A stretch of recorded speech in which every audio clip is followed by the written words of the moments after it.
Hello and welcome to the Cold Coffee Club, a podcast brought to you by Houston Moms. We're here to give you a little bit of that mom-to-mom connection, fun, and conversation amidst all the chaos. Join us as we take a break from doing all the things and explore the wide spectrum of this crazy motherhood role. We'll interview fun guests, talk about cool grown-up topics, laugh, share, and grow together. So go ahead, reheat that coffee, and put your feet up. Here we go. Hi, welcome to the Cold Coffee Club. This is Jenny. And this is Ashley. Hi. Hi. So we will be talking in a little bit about holiday stress, which we are feeling a little bit of today. A little bit. But first, let's spill some tea. Do you have any tea today? I do. So I was taking out all my Christmas decorations. I have a lot of those inflatable things that go in the front yard. Yeah. I took them out of storage bins after, now mind you, these have been in storage for like a year and a half when I lived in an apartment. I opened them up. I find that many of the wires are chewed up. Oh, no. So there's that. And then I went outside. I have a big like storage container on my patio in my backyard. And it has like extension cables and stuff. I went out there to grab that. My extension cord has been chewed up. So I'm moving stuff around. I find a mouse. No. Okay. In there. See, that was my next question. Yeah. It's like, and what is happening? Yes. So I run to Kroger and get the most humane traps I can find. They're just like a sticky pad. And I was like, okay, I'm going to set these. So side note, I see the mouse. It gets out of the container. It runs into a hole in the bricks of my house. No. And I'm like, does this lead into the house? It doesn't. But I was like, no. And so I get these traps. I set it right outside the hole. We woke up this morning and he is there. So he was dead, thank goodness. Because I was like, I don't know what I would have done if it was just on there and alive. I cannot. And I don't want to be cruel. So, but yes, that was a whole, What a lovely image. And I was so terrified to pick up the trap. I wore gloves and an oven mitt and I used tongs to pick it up. So I was like, I can't. So, I was mad at this mouse for ruining my stuff. But then when I saw it, I was like, you poor thing. But also you're disgusting, so go away. You are not a Christmas mouse. Not at all. Not at all. And ruined our inflatables. We had a Darth Vader inflatable that we no longer can use. Bless it. Yeah. Okay. So, anyway, what's your tea? My apologies. Well, my tea is a little bit happier than that. So mine is it's been announced from Amazon that if you have an Alexa, that anytime a customer says, Alexa, thank my driver, that if you have been delivered a package from Amazon, that the driver who delivers your most recent package will be notified of the customer's appreciation. Should arrive Friday, December 23rd by 10 p.m. Another package should arrive Tuesday, January 17th by 10 p.m. By the way, based on your browsing history, you may also be interested in David Pilkey's newest book, The Captain Underpants Double Crunchy Book of Fun. Would you like me to read you a summary?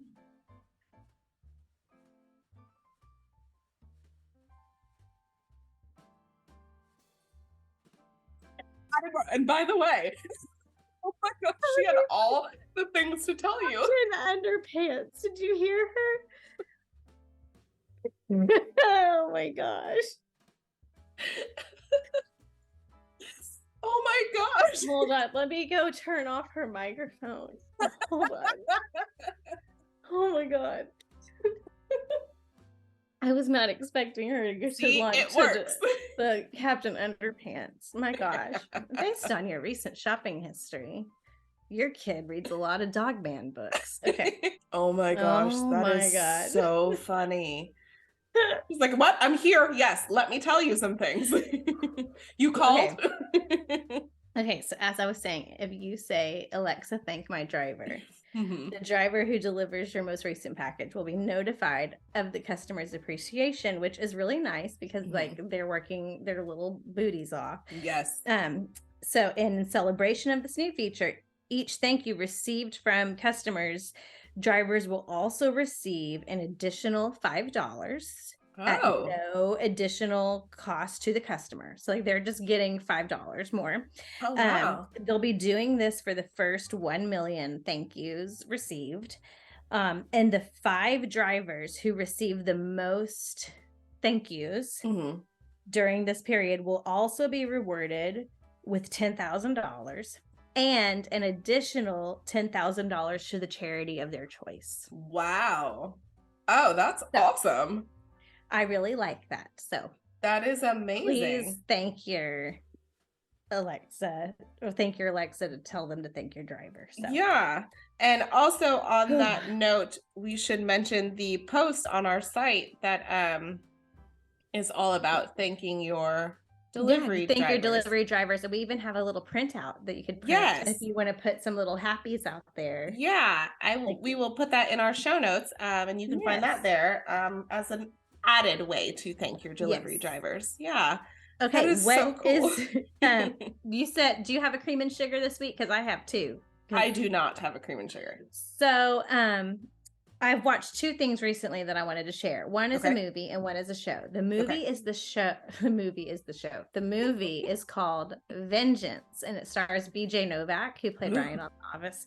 He wrote it and directed it and stars in it. It's just all the things. It's a dark comedy. Okay. And he plays a podcaster.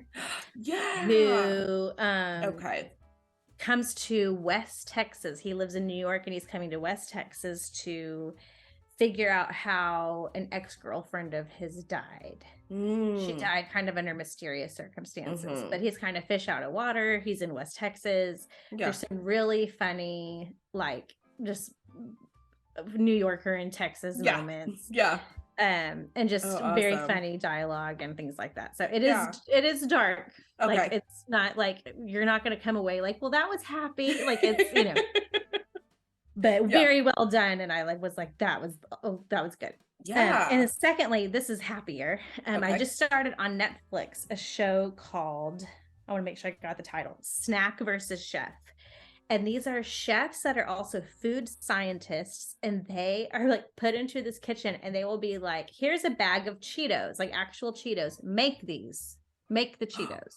Oh, which I was like, I didn't know you can make Cheetos. Yeah. Like, I thought they were made in a lab, So like it's things like that. And then it's like Oreos and Pringles and oh my gosh. So they're having to like recreate. I love it. But they're scientists, they're food scientists. So it's all like half food show, half science show. Oh my, that sounds like perfection for my children. Oh my gosh. They are scientists and we watch like Is It Cake and MasterChef and all that stuff, and they love, oh my gosh. They are and like there's a girl that's like, there's not enough this in it, and like because they're trying to like get the right texture for the crunch, and then things go wrong, and it was very good. So anyway, that is incredible. Oh, I am on it. I love it so much. I love it.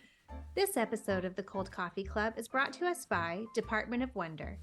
The Department of Wonder is an immersive fantasy that blurs the boundaries between physical and digital reality.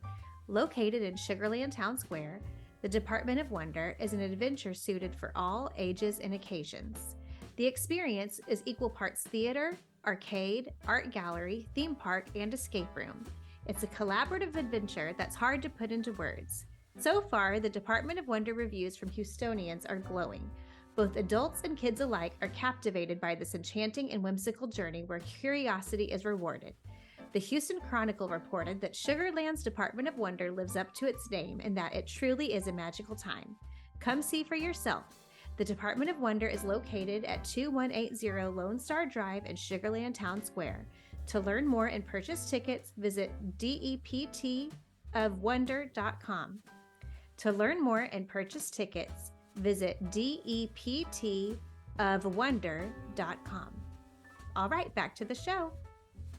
We are talking about holiday stress. Yay. Because, I never have holiday stress. Never. I feel calm and collected from beginning to end of December. This is the easiest time of year. False. So, but what we're really kind of talking about is like the prep and the takedown. As like, here we are kind of sort of getting close to wrapping up the month and just kind of discussing like, how do we like make sure that the end of it is not like, okay, Christmas has exploded in my home. Yep. And what do we do? Yeah. And so, and I'll just kind of say like some of this, it might be too late for you, like, but maybe this is something you lock away in your brain for next year. Yeah, for sure. For sure. So start us off with kind of more on the prepping side. What does that tend to look like for you? So I try to like either in late November or early December, do like a purge of like things of my kids' toys, maybe of clothes, and try to go through stuff they don't play with, things they don't want anymore, clothes they don't fit into, so that I can make room for, it's not that they get a ton of stuff, but I hate when like you get things, I'm like, well, I have nowhere to put this. And it's just good to do at the end of the year anyway, just to like get rid of things and just kind of make a clean slate. And to just like, I like to kind of have your baseline be a cleaner house at the beginning of the holiday season.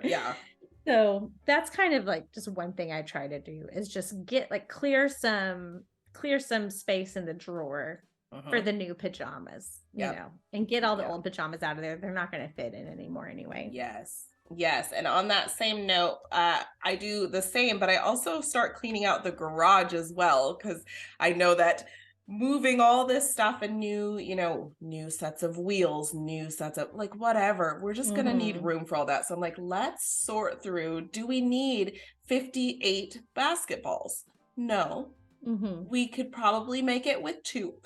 Let's donate some, and let's get rid of some of that stuff and make room in the garage for whatever shenanigans are going to go on in there. I love that. And I also love to like, I'm pretty clear with family members, especially when my kids were toddlers, with grandparents. Sometimes grandparents really want to give a kid like a kind of a wow gift. Those big kitchen sets, a little pretend barbecue pit or things like that. But those things take up space. And if you live in an apartment, and or if you're in a smaller house, or you don't have a big yard to put a water table, those things can just make you feel even more overwhelmed or more cluttered. And so I was always really clear to be like, hey, nothing bigger than this, nothing that is going to, no furniture, please, and just say like, I need it to be this, or even like I have a sister who lots of gifts really overwhelm her when it comes to her kids.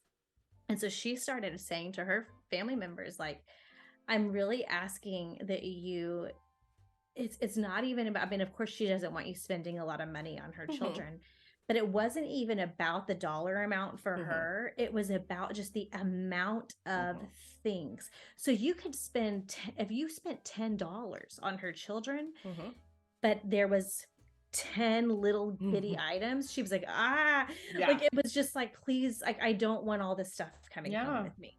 And so she asked, like, please just get them one small thing or two, it really wasn't about the amount of the quantity. It was more about quantity than quality for her. Right. And so just kind of be clear with your own boundaries of just say, like, we don't want all this stuff coming home. No small pieces, things like that. Yeah. So I think this is, you are allowed to set your own expectations and ask for things that way. Yeah. So not only do I really like to shop for gifts early, but I also like to shop for groceries early if I can. Knowing that the holidays are coming up, I start making like lists of like, okay, these are the meals that I want to prep. These are the sides I'm going to bring to Thanksgiving, or Christmas. These are the appetizers I'm going to bring, and start like, if I can, whatever can go in like the freezer or is not going to spoil, I try to get that out of the way as early as possible. So I'm not at the grocery store frantically looking for stuff when everyone is frantically looking for stuff. I can't handle that. So I'm like, whatever I can load up in, I have a freezer in my garage specifically for these kinds of things. I love it. Yeah. I also do a lot of gift bags. I've started to. I used to really want everything to be beautifully wrapped. Yeah. But over the years, it's just like, I don't have the time. Yeah. Like, I just can't. And like, it all just gets torn up in It really does. 2 seconds. Yep. So like, I will still beautifully wrap like my mom's gift and Grant's mom's gift. Like, people that I know will genuinely appreciate. They're like, oh, this is lovely, you know? Yes. But like, I just, if it's like my small children or my nieces and nephews, they're just gonna like, I'm just like, I can't. Yep. Don't do it. Yes. Like, And it goes straight in the trash. The good thing about gift bags is you can fold those suckers right back up. use them every year, man. Yes. Every year. Keep going. I love it. One part of the holidays that definitely stresses me out is traveling. And for the most part, I kind of avoid it. I've told my family, like, I will celebrate Christmas in the summer if you don't mind, because this Christmas time, hustle and bustle, I can't really do it. So I tend to keep Christmases local. This year, we're going to be spending time with my ex-husband's family, which is great. And they're nearby and great. But just for my own sanity, I avoid traveling during the holidays. It is so much nicer to stay home. Yeah. Yep. My last one is, if you have a real tree, which we've switched to artificial tree recently, but for years when we used a real tree, before you put the tree up, you can buy a plastic tree bag. You put that down at the bottom, at the base of your tree, like underneath like the stand. Okay. So when you're done with it, you know, they all like crumble and all the leaves all thing. When you're done and it's time to take that sucker out, most time, if you're ready to take that out, you pull it out through your house, all those things crumble all throughout your home. What you do, you lift the tree bag up over the top of the tree and tie it in like a little knot at the top. And then you're taking a trash bagged tree out of your home. Brilliant. It's very smart. Oh, that is brilliant. It's so nice. Love everyone who has a real tree. Remember this. Go get a tree bag. I think they sell them at all, like the Home Depot and the Lowe's. Yes. Oh, that is smart. That is smart. How long do you keep up your Christmas decorations after the holidays? It's down by New Year's pretty much. It kind of depends on where New Year's falls in the week, but like before they go back to school, it's all down. Okay. Yeah. Okay. Well, awesome. I feel like, if you have some great tips to help us, with the stress of the holidays, please share those, and we'd be happy to share those with everybody else. Absolutely. Yes, we're all just trying to make it, y'all. We really are trying to survive. Oh, and my last one is, I love lists. I love a good list. I love a planner. So if list making is your thing, do that, especially with the kids home, because it is so easy to forget all the details of everything. For sure. So, yeah. Hey Houston, we want to hear from you. Are you a local business owner, media personality, author, influencer, or just someone who has something we really need to hear about? Email us at admin@houstonmom.com and tell us a little about yourself. Maybe we can have you on an episode. Back to the show. Alrighty. House blends. What is your house blend on the Houston Mom site this week? Yes. So last week I shared about us going all the way to Rosenberg, Texas. Your long road trip. My long road trip. 25 whole minutes in the car. And to eat at Gino's Pizza. Well, this week on Houston Moms, Mary wrote a post about her day in Rosenberg. In downtown Rosenberg, and all the things to do there besides Gino's.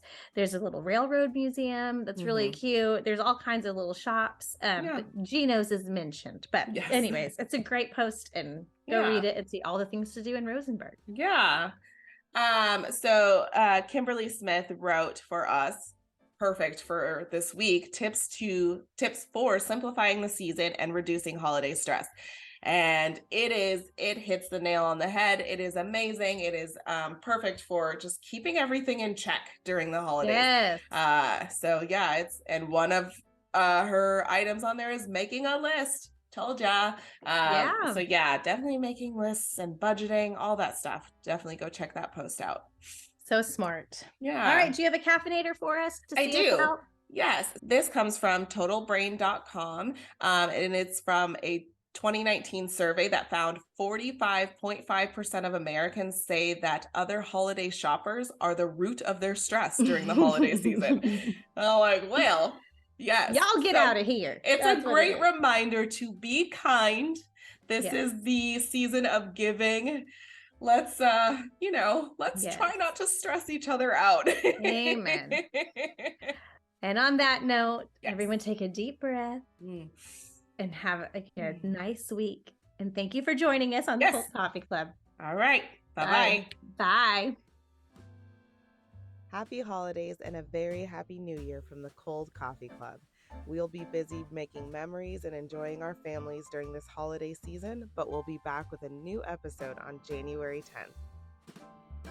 You've been listening to the Cold Coffee Club, brought to you by Houston Moms. We wish you a fabulous week with your families and look forward to sharing many more cups of cold coffee with you.